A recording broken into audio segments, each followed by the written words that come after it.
Volvemos a este programa, a este Venga la Tarde, para tratar de un tema del que hemos hablado mucho hace tiempo, ya hace un rato, con este descontrol en la provincia de Tucumán, con esto de que nadie interviene, nadie puede hacer nada, nadie dialoga. Hemos tenido semanas con paros, entre ellos lo de los colectiveros que terminaron cortando el tránsito para muchos tucumanos. Hoy mismo lo vivimos con los cosecheros de limón, que en algunas rutas, no sé si estarán todavía, creo que al mediodía se levantaban, pero que no permitían que el resto de los tucumanos se puedan movilizar con ese derecho, ¿no? Y cuando hablamos de derecho, yo recuerdo que en la secundaria nos enseñaban eso de que mis derechos terminan donde comienza el derecho de los demás. Eso no se viene respetando, no solamente de ahora, estamos hablando de hace cuánto tiempo, Oscar, hace muchos años, ¿no? Hace muchos años. Hace muchos años. Y bien detallabas vos las últimas movilizaciones que hemos tenido en la provincia de Tucumán, bloqueos a los accesos, algunas personas que fueron detenidas, sin ir más lejos, esta semana, ¿no? En este caso, los choferes de taxis que fueron detenidos y después liberados a las pocas horas porque estaban bloqueando el puente Lucas Córdoba. Pero ¿qué tenemos que hacer los ciudadanos que queremos circular libremente, que muchas veces tenemos que llegar a nuestro trabajo y nos bloquean con su debido derecho, porque también tienen el derecho a la huelga, ¿no?, en la República Argentina? Bueno, ahí vamos a consultar. ¿Con quién estamos? Está en línea Gerardo Bravo, él es abogado. Vamos a hablar de este tema claramente. Gerardo, ¿cómo te va? Muy buenas tardes. ¿Qué tal? Buenas tardes, ¿cómo están? Gracias por tu tiempo. Miriam y Oscar te saludan. Contame un poco qué podemos hacer nosotros, nuestros derechos ante los cortes que hemos tenido en los últimos días aquí en la provincia de Tucumán. ¿Hasta dónde llega la justicia y el accionar para que nosotros podamos circular libremente? Bueno, en primer lugar, para analizar si se puede iniciar algún tipo de proceso en tribunales con relación a una problemática que lamentablemente es muy común, es necesario, digamos, determinar en principio si el hecho de cortar una ruta se trata precisamente de una actividad que está prohibida por nuestra ley y sancionada.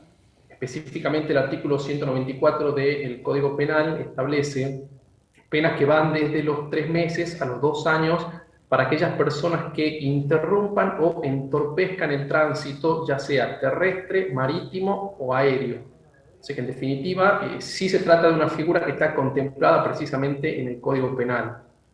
Y es una figura que es bastante amplia porque no tan solo se limita precisamente al transporte terrestre, que por ahí es lo más común, sino también al transporte marítimo y al transporte aéreo. Conocemos casos donde, por ejemplo, se cortaron los accesos a aeropuertos, y donde se produjo una interrupción del transporte terrestre, pero también se entorpeció el transporte aéreo. Y en este sentido también es bastante amplia la norma porque no habla solamente de interrupción, sino de entorpecer, que es un concepto tal vez mucho más amplio, lo cual implica que cortar media calzada ya implicaría que se esté cometiendo, en este caso, la figura penal, el hecho de hacerlo por un periodo corto de tiempo, independientemente de que existan o no caminos alternativos. Por lo tanto, frente a eso, la lógica sería pensar que deberían haber un montón tal vez de procesos judiciales iniciados porque tenemos muchísimos casos, digamos, muy común a partir del año 2000, este fenómeno en nuestra provincia y en nuestro país. Pero lamentablemente no es algo que se judicialice tanto. No hay tantos precedentes judiciales como sí antecedentes fácticos todos los días. Ahora, cuando la persona lo primero que pregunta sin dudas es: ¿quién tiene que resolver esto? Y muchas veces lo primero que decimos: ¿por qué la policía no está desalojando una ruta? ¿Por qué no puedo yo seguir transitando? ¿Quién tiene el poder para desarticular estos cortes, doctor? Bueno, en principio, digamos, el uso de la fuerza pública lo tiene en este caso el Estado, que en principio debería ser el garante de este derecho. Esta es una figura que está contemplada precisamente dentro de lo que son los derechos destinados a la seguridad pública. Por lo tanto, un particular perfectamente podría iniciar, digamos, algún tipo de reclamo. La verdad que es algo que se da de manera muy poco frecuente. Por ahí en materia civil puede ser más común como consecuencia de un perjuicio concreto. Pero la mayoría de los casos estos es el Estado principalmente, ya sea nacional, provincial o municipal, el que debería tomar las riendas y ejercer en este caso las acciones y los recursos necesarios para que las personas puedan circular libremente. Ahora, doctor, pensando en las personas que realizan las manifestaciones, ¿no? Hemos escuchado muchas declaraciones en torno al derecho de huelga, a manifestar por lo que ellos consideran que es necesario por sus derechos laborales y también por las cuestiones netamente económicas. En los últimos días hubo choferes de taxis detenidos y ellos hablaban de un abuso de autoridad por parte de las fuerzas de seguridad. ¿Hasta qué punto pueden actuar las fuerzas de seguridad, sobre todo cuando se habla de este derecho a huelga, ¿no?, que tienen los manifestantes? Bien, bueno, esa es una cuestión que es bastante importante, sobre todo porque tenemos una colisión fuerte de derechos. Por un lado, el derecho a huelga, que es un derecho reconocido constitucionalmente, artículo 14 bis de la Constitución, que tiene jerarquía constitucional, inclusive reconocido también en tratados internacionales. La primera cuestión sería tener en cuenta qué es lo que establecen un poco los tribunales cuando existe, digamos, este choque de derechos, porque por un lado está el derecho a circular libremente y por el otro lado precisamente el derecho a huelga. Bueno, la mayoría de los tribunales lo que en principio entienden es que el derecho de reclamo que tienen los trabajadores, que es perfectamente válido, el derecho de huelga, no está supeditado necesariamente a un corte de ruta, es decir, pueden ejercer su derecho perfectamente sin que se produzca un corte de la ruta. A partir de ahí tenemos antecedentes judiciales, la Cámara Federal de La Plata, la Cámara Nacional de Casación Penal, también inclusive un tribunal, en este caso de la provincia de Neuquén, que terminó condenando al titular de un sindicato de empleados, de trabajadores de la municipalidad, porque entendía que más allá de que el reclamo pueda ser justo o injusto, entienden que existen otro tipo de medios o tal vez otro tipo de recursos para hacer valer sus derechos y no necesariamente un corte. Pero bueno, yo también soy consciente de la situación que vive puntualmente, digamos, nuestro país y no todo es blanco o todo es negro. Nosotros tenemos matices en el medio y determinadas cuestiones que hay que tener en cuenta. En nuestra provincia me parece que se hizo bastante evidente, ¿no? Con alguna problemática que viene de hace bastante tiempo, que los trabajadores puntualmente, sin precisar en este caso un gremio puntual, entienden que no le dan soluciones a un problema que tiene una larga trayectoria y bueno, entienden ellos que el hecho de visibilizar su reclamo de una manera tan fuerte como es un corte, tal vez pueda ser un mecanismo para solucionar sus problemas. Claro, hasta ahí uno entiende, porque entiende también que hay un derecho constitucional de lo que tiene que ver con el libre tránsito, por ese lado. Pero también hay otro derecho que es el de protestar.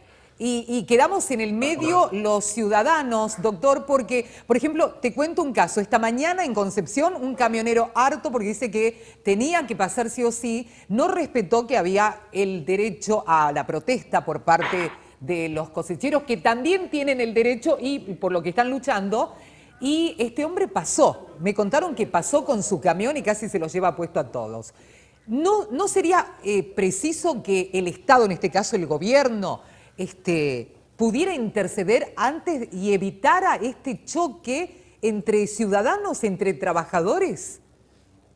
Sí, totalmente, totalmente. A ver, esta problemática no es una problemática exclusiva, digamos, de nuestro país. Si bien está sentada de manera muy, muy fuerte, digamos, el hecho de peticionar a las autoridades, precisamente cortando calles, no es una problemática exclusiva nuestra. Esto en otros países lo regulan. El derecho a peticionar a las autoridades está regulado de una forma tal vez un poco más precisa, básicamente para poder hacer algún tipo de manifestación, lo cual es perfectamente válido y hay muchas veces causas que son absolutamente nobles y fundadas para hacer un reclamo, pero en este caso para hacer algún tipo de manifestación lo que se hace es solicitar una autorización previa a las autoridades administrativas y también a las autoridades policiales. Precisamente la finalidad de esta es que no se den este tipo de situaciones. En primer lugar, que la persona que va transitando libremente por la calle se vea perjudicada de la menor manera posible. Lo que se hace es tratar de dirigir el tránsito para algún sector diferente, digamos, donde se hace el corte, se habilitan vías alternativas, se trata de que el corte sea por media calzada, que no sea en horarios picos, pero también tienen como finalidad precisamente proteger a las personas que se terminan manifestando porque están expuestas precisamente a este tipo de situaciones, ¿no? Muchas situaciones de violencia y además los cortes son precisamente en calles, muchas veces en ruta, donde circulan autos a gran velocidad, exponiendo como consecuencia de eso precisamente su propia vida, ¿no? Bien.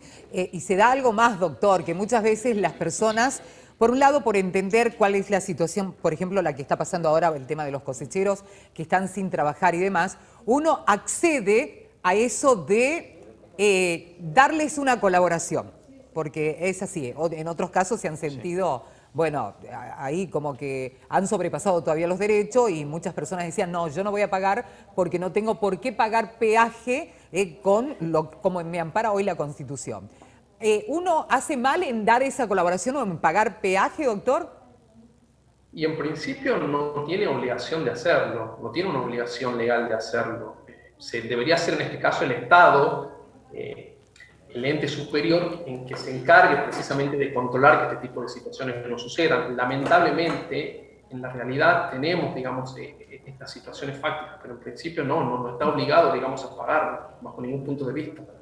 Doctor, la última, y esto tiene que ver con el transporte público de pasajeros, ¿no? Está en crisis hace mucho tiempo en Tucumán. ¿Qué podemos hacer nosotros como usuarios cada vez que hay un paro, ¿no?, del transporte público de pasajeros, y hasta dónde podemos alcanzar con las denuncias a las empresas que nos brindan un servicio que muchas veces no es el óptimo y que además no cumplen con los choferes de colectivos y nosotros tenemos que soportar varias jornadas de paro? Bueno, esa es una problemática, digamos, de fondo que la tenemos hace bastante tiempo. Si mal no recuerdo, si bien, digamos, el servicio tuvo siempre sus altibajos, pero sobre todo a partir de marzo del año pasado, que comenzó, digamos, los reclamos muy fuertes por parte de los trabajadores y se notó sobre todo, digamos, que la frecuencia de los servicios disminuyeron. Básicamente el derecho que tienen en este caso los ciudadanos es el de peticionar a las autoridades, que son las que le tienen que dar precisamente soluciones. Son las autoridades elegidas las que precisamente tienen que reunirse, cuentan con un cuerpo de asesores, con todos los medios y recursos como para poder en este caso encontrar, digamos, algún tipo de alternativa o solución al problema, porque se trata de un problema de fondo que viene generando un montón de inconvenientes, no tan solo, digamos, a los trabajadores puntualmente de las empresas de colectivos, sino también a los trabajadores particulares que no tienen por ahí los medios para poder ir a su fuente de lugar de trabajo, la pérdida del presentismo. Son todas situaciones, digamos, que terminan afectando al colectivo social, pero sobre todo en este caso el derecho del ciudadano es de peticionar a sus propias autoridades, porque son precisamente estas las que tienen que brindarle las soluciones. Tal cual, ojalá que las autoridades nos puedan brindar las respuestas, sobre todo en este tipo de situaciones, ¿no?, del transporte público de pasajeros que tantos mal nos hace a los usuarios. Doctor, gracias por su tiempo. No, por favor, un placer. Un placer. El doctor Gerardo Bravo. En conclusión, entonces, quienes tienen que remediar toda esta situación y este enfrentamiento que se da en las rutas, tiene que ser el Estado. Es hora de que comiencen a hacerlo. Lo que pasa es que estamos comenzando a vivir un tiempo político en que nadie quiere ser el malo de la película, todos quieren ser los buenos, pero la solución todavía no aparece para ningún sector y hoy en día, como lo que ocurrió esta mañana en Concepción o lo que ocurrió antes de ayer en la ciudad de Famaillá, se van a seguir repitiendo. Todos tenemos derecho a protestar, todos tenemos derecho a transitar, pero llega un punto donde nos terminamos enfrentando entre los ciudadanos y nadie responde. Bueno, ojalá que haya respuestas y sobre todo no hay que pagar, ¿no?, nos dijo el doctor, en este caso. Bueno.